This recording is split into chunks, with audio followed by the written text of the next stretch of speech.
Hi అండి. Welcome to పన్నడ family రుచులకి స్వాగతం. ఈరోజు మా తణుకులో సంత మార్కెట్ ఎలా ఉండబోతుందో చూడండి మీరే. ఇది ఆదివారం సంత అనమాట. సో చూడండి, అస్సలు వెహికల్స్ అన్నీ, సైకిల్స్ అన్నీ అస్సలు ఖాళీ ఉండదు. మనకి ఏ టు జెడ్ దొరుకుతాయి అన్నమాట. చక్కగా అన్ని రకాల దొరుకుతాయి అన్నమాట సంతలో. అలాగే తక్కువ రేట్లకి మనకి వస్తాయి అన్నమాట. సో ఇక్కడ దొరకలేదంటూ ఏమీ ఉండదు. అలాగే తక్కువగా కూడా వస్తాయి అన్నమాట. మనం బయట కొనుక్కుంటాం కానీ పావు కేజీ అన్నీ 20 అంటారు.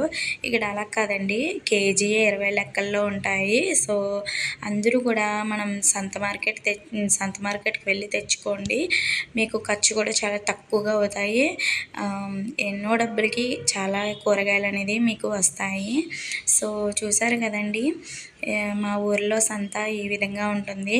ఆదివారం సంత ఎక్కడ చూసినా జనాలేనండి. చూసారు కదా, వేడివేడిగా బజ్జీలు, మిరపకాయలు అన్నీ కూడా అక్కడే దొరుకుతాయి. అన్నీ కూడా బాగుంటుంది ఫెసిలిటీస్. ఆకుకూరలు అయితే తాజాగా ఉంటాయి. ఎన్ని ఆకుకూరలు ఉంటాయో అందులోనూ. నేనైతే చాలా రకాలు తినలేదండి ఆకుకూరలు. సో ఎన్ని రకాలు ఉంటాయో చాలా బాగుంటాయి.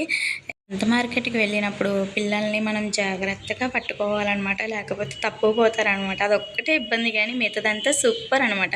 వీడియో నచ్చితే లైక్ చేయండి, అలాగే నా ఛానల్ని సబ్స్క్రైబ్ చేయండి.